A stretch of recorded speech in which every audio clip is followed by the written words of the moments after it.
Assalamualaikum warahmatullahi wabarakatuh. Ada 3 aib yang wajib kita jaga. Yang pertama adalah aib diri sendiri kepada diri sendiri. Teman-teman, al-insan fi mahallil khata' wan nisyan. Manusia itu tempatnya salah dan lupa. Setiap manusia punya kekurangan, setiap manusia pernah berbuat salah, dan setiap manusia pernah melakukan kesalahan. Maka menutupi aib sendiri itu hukumnya wajib. Makanya saya pernah sampaikan di video sebelumnya, minta maaf kepada Allah itu tidak sama dengan minta maaf kepada manusia. Kalau minta maaf kepada Allah, silahkan buka aib kita, enggak apa-apa. Ya, saya sering contohkan, ya Allah, maaf ya Allah, gitu ya. Tadi pagi saya nyuri uang suami sedikit ya Allah, gitu ya, tapi nanti ya lagi, enggak gitu ya, enggak ya. Jadi kalau minta maaf kepada Allah itu buka aib, enggak ada masalah. Tapi minta maaf dengan manusia, tutup aib, jangan dibuka. Saya udah pernah sampaikan, misalnya, Bu, saya mohon maaf lahir dan batin ya. Terus dia tanya, emangnya kenapa? Maka ibu nggak usah jawab, cukup jawab, pokoknya salah khilaf, saya minta maaf, gitu aja. Jangan dijawab, oh kemarin waktu ibu nggak datang arisan, kami ceritain ibu. Siapa-siapa aja kalian, tuh dia, tuh dia, gitu ya. Jadinya nanti berantem. Jadi, kalau minta maaf kepada Allah, buka aib, minta maaf kepada manusia, tutup aib. Jadi berhenti untuk menceritakan tentang kesalahan masa lalu. Saya sering mendengar teman-teman suka ngomong seperti ini ya. Dulu aku waktu masa muda aku jahiliyah banget gitu. Dulu aku waktu masa muda aku tuh nakal banget. Itu nggak boleh. Nggak boleh menceritakan hal buruk di masa lalu. Oke? Karena yang lalu biarlah berlalu, kita bangun hari yang baru.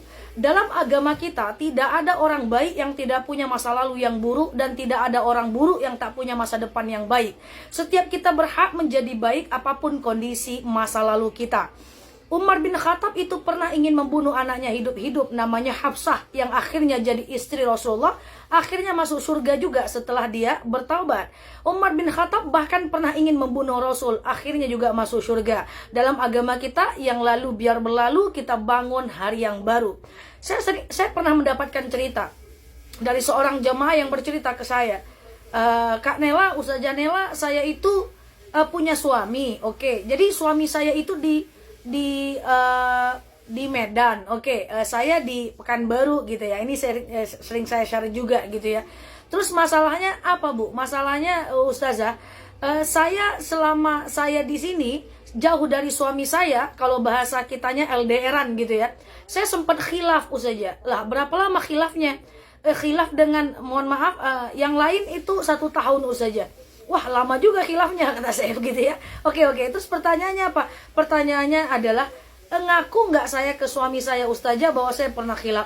Saya biasanya tanya, ibu yakin sudah berubah? Yakin Ustazah? Yakin ibu sudah tidak melakukan lagi? Yakin Kak Nela? Dia mengatakan begitu. Lalu saya sampaikan bahwa, Bu, cukup saya orang yang terakhir ibu ceritakan tentang aib ibu. Jangan ceritakan kepada siapapun lagi, apalagi kepada orang yang tidak tepat. Kalau mau curhat boleh, tapi curhat itu ada regulasinya. Apa regulasi curhat? Fas'alu ahla dzikri in kuntum la ta'lamun. Kita tanyakan kepada orang yang lebih paham, lebih bijaksana kalau kita tak tahu. Jadi berhenti curhat kemana-mana, tutup aib ibu, jangan ceritakan kepada orang lain. Lalu dia bilang, berarti masa lalu saya buruk Ustazah, saya menyesal. Ganti penyesalan dengan taubat. Oh Ustazah Nela, berarti saya buruk dong? Tidak. Di mata Allah, Allah selalu melihat gimana kita sekarang dan di masa kita, dan gimana kita di masa yang akan datang. Tutup aib ibu, bertaubatlah, berjanji tidak mengulang lagi, bangun hubungan yang baik dengan suami. Itu adalah aib yang wajib kita jaga. Oke? Nah, karena ketika Allah masih jaga, kita nggak boleh buka. Ya, saya yakin semua manusia di dunia ini punya. Oke? Kemudian yang kedua, aib yang harus kita jaga adalah aib orang lain. Bayangkan, aib kita aja wajib kita tutup, apalagi aib orang lain. Masalahnya gini teman-teman, gaya orang kita jaga aibnya agak lucu sedikit gitu. Misalnya ada orang cerita ke saya, Kanela, iya, saya udah cerita nih, jangan bilang-bilang, enggak, tenang aja, aku nggak bilang-bilang, slow. Akhirnya saya nggak tidur 3 hari 3 malam. Saya cerita lagi ke sebelah. Wih, ini ada cerita nih, bestie. Ya, jangan cerita nggak, ini nggak boleh ceritain loh. Tenang Nel, aku nih orangnya nggak pencerita. Cerita lagi, bocor. Nanti orang ketiga ngomong lagi, ini ada cerita nih. Sebenarnya nggak boleh nih dibilang sama Nela nih cerita. Tapi aku nggak tahan loh, aku pengen cerita juga. Nggak jadilah, takut aku. Koni bikin aku penasaran aja, Koni bikin aku penasaran. Akhirnya cerita juga. Udah 4 orang yang tahu. Yang 4 orang ini bilang, aku ada masalah nih. Aku sebenarnya ada cerita nih. Tapi nggak boleh ceritain ke siapa-siapa. Janji ya kalian nggak cerita. Mana kelingking lagi. Ujung-ujungnya, jangan cerita ya. Jangan cerita ya. Jangan bilang-bilang ya. Akhirnya semua orang jadi tahu. Ini berapa dosanya. Man sanna fil Islam sunnatan sayi'atan. Siapa yang melakukan kejahatan, membuka keburukan orang lain, maka dia mendapatkan dosa. Harusnya dosanya cuma sekali. Contoh, tadi ada saya membuka kesalahan orang misalnya. Lalu salah saya cuma sekali. Tapi ketika saya cerita, selama cerita itu berkembang, saya tetap dapat dosa yang sama. Saya makan, saya berdosa, saya mandi, saya berdosa. Makanya itulah namanya dosa jariah, passive income dosa, multi level marketing dosa, download dosa, ya. Unlimited paketnya. Makanya benar Pak Ustadz suka ngomong, man kana yu'minu billah wal yaumil akhir falyaqul khairan aw liyasmut. Siapa yang cinta Allah, cinta hari akhir, ngomong tuh yang baik-baik aja. Ya kalau tidak ya diam. Oke, jangan ngomong melainkan hal-hal yang membawa manfaat buat diri kita. Masalahnya gini teman-teman, masalahnya tuh ribet gitu ya.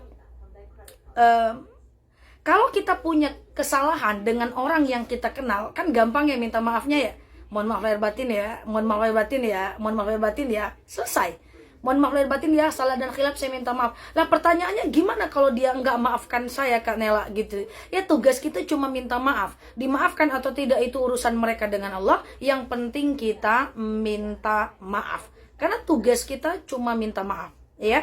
Jadi kalau kita punya salah dengan orang yang kita kenal, gampang urusan. Tapi masalahnya gimana kalau kita punya salah dengan orang yang kita nggak kenal? Sementara minta maaf dengan manusia cuma 2 tempatnya. Pertama minta maaf di dunia, yang kedua sampai ketemu di padang mahsyar. Kita akan mencari orang-orang yang kita zolimi, orang-orang yang kita sakiti hatinya, orang-orang yang kita fitnah dia, orang-orang yang kita adu domba dia, orang-orang yang kita bikin sedih hatinya. Kita akan mencari mereka di padang mahsyar. Matahari sejengkal di atas kepala, sementara kita tak pakai baju mencari, na'udzubillah. Mencari kawan di pasar aja susah, apalagi mencari kawan di padang mahsyar. Maka itu yang saya katakan bahwa berhenti mengomentari hal yang bukan menjadi bagian urusan kita. Maka karena setiap komentar negatif tentang orang termasuk ghibah.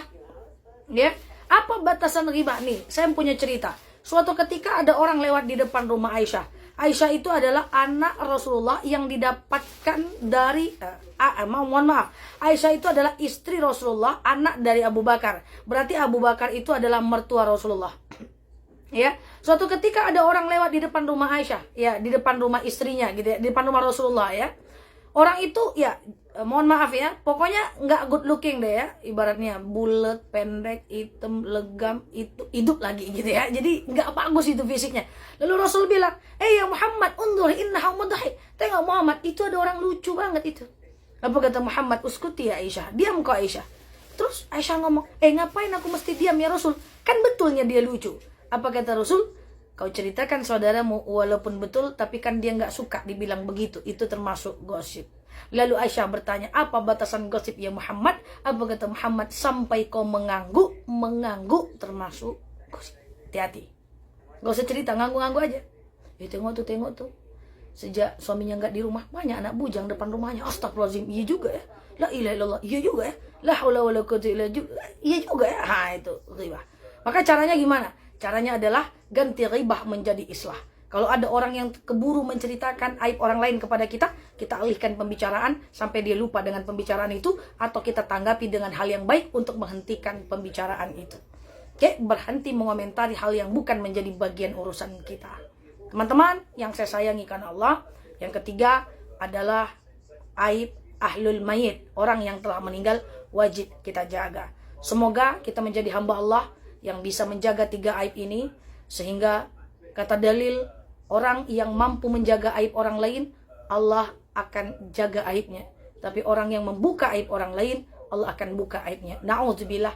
Saya yakin semua teman-teman yang menonton video ini, saya lihat di komennya orang-orang baik, orang-orang yang ingin menjadi lebih baik, termasuk saya juga masih belajar. Semoga kita lebih baik akhlaknya ke depan. Salam takzim saya, salam hormat saya kepada teman-teman semuanya di TikTok ini. Nela Luki di sini. Assalamualaikum warahmatullahi wabarakatuh.